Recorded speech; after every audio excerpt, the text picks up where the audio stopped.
Brought to you by Agilus Diagnostics. Health test की बात आती है तो मैं भरोसा करता हूँ India largest diagnostics company Agilus diagnostics. खुद को टेस्ट करते रहो। कभी उसका कुछ दिमाग का कुछ हो जाता है तो सबका तोड़फोड़ चालू कर देती है बिल्डिंग में। यहाँ पे हम लोग छोटे छोटे बच्चे हैं, वो भी डरावना पूरा माहौल हो गया है हमारे बिल्डिंग में। सब कुछ डर रहे हैं, इसलिए उसके ऊपर अभी ट्रीटमेंट होना मांगता है। बस बता नहीं सकता है। फिर भी लास्ट टाइम वो बोलती थी कि मेरे को टिकट मांगता है लोकसभा का, इतना इधर आके चिल्लाती थी, बाकी कुछ भी नहीं। कल शाम उप मुख्यमंत्री और गृह मंत्री देवेंद्र फडणवीस के मंत्रालय के कार्यालय में जिस महिला ने तोड़फोड़ करने की कोशिश की, वो महिला अब पुलिस ने आइडेंटिफाई कर ली है।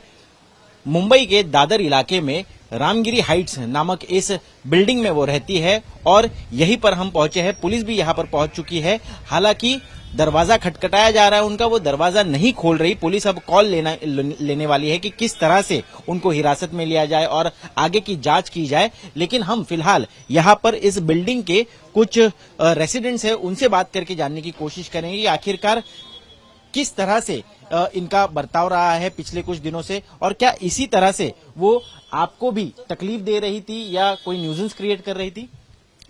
एक्चुअली ना हम लोग है ना उसका जो ये कर रही है वो जो कारनामे वो पिछले 10 से 12 महीने से 7-8 महीनों से उसका चालू है। उसकी दिमाग की हालत कुछ ठीक नहीं है। वो सबसे कभी अच्छा भी बिहेव करती है, कभी कभी उसका कुछ दिमाग का कुछ हो जाता है तो सबका तोड़फोड़ चालू कर देती है बिल्डिंग में। यहाँ पे हम लोग छोटे छोटे बच्चे हैं, वो भी डरावना पूरा माहौल हो गया है हमारे बिल्डिंग में।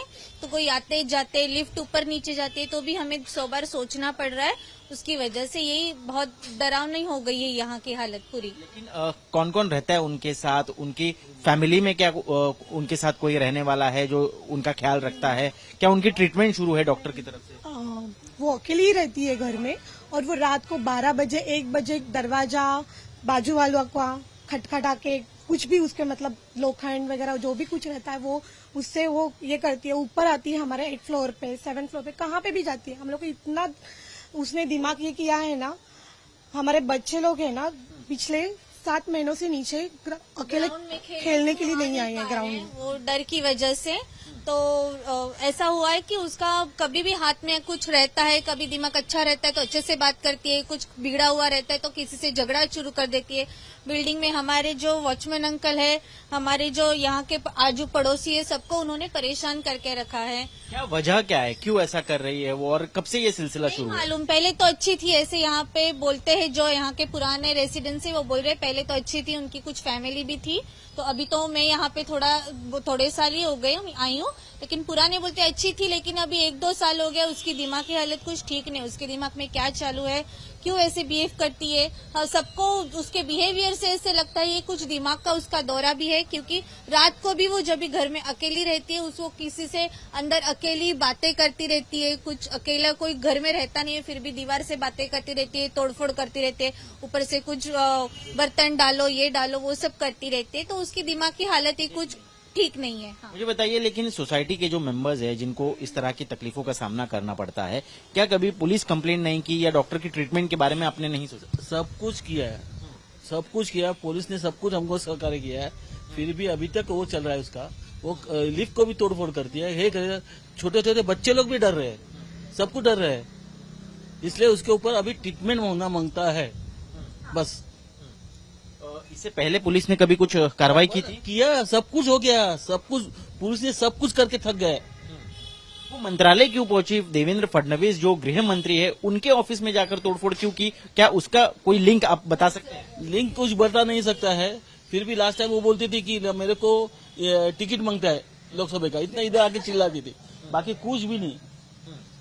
ओके, तो हम देख रहे हैं यहाँ पर इसी तरह जो रहने वाले रेसिडेंट्स हैं उनका ये मानना है, और साथ ही साथ पुलिस बड़े पैमाने पर यहाँ पर पहुंच चुकी है। हालांकि हिरासत में लेने की कोशिश है। यहाँ के एमएनएस के नेता संदीप देशपांडे जो पूर्व पार्षद रह चुके हैं वो भी यहाँ पर पहुंच चुके हैं और रेसिडेंट से बातचीत कर रहे हैं। अब देखना जरूरी है कि आखिरकार क्यों उन्होंने गृह मंत्री देवेंद्र फडणवीस के ऑफिस में जाकर तोड़फोड़ करने की कोशिश की, उनकी मांग क्या थी। हालांकि विपक्ष अब आरोप कर रहा है कि कहीं ना कहीं महाराष्ट्र की ये जो लाडली बहना है वो सरकार पर गुस्साई हुई है और इसके ऊपर अब राजनीति भी शुरू हो गई। अब ये देखना है कि आखिरकार इन्वेस्टिगेशन में आगे क्या सामने आता है और किस मांग को लेकर उन्होंने उप मुख्यमंत्री देवेंद्र फडणवीस के ऑफिस में जाकर तोड़फोड़ की। कैमरा पर्सन सचिन सावंत के साथ मैं ऋत्विक भालेकर, मुंबई आज तक।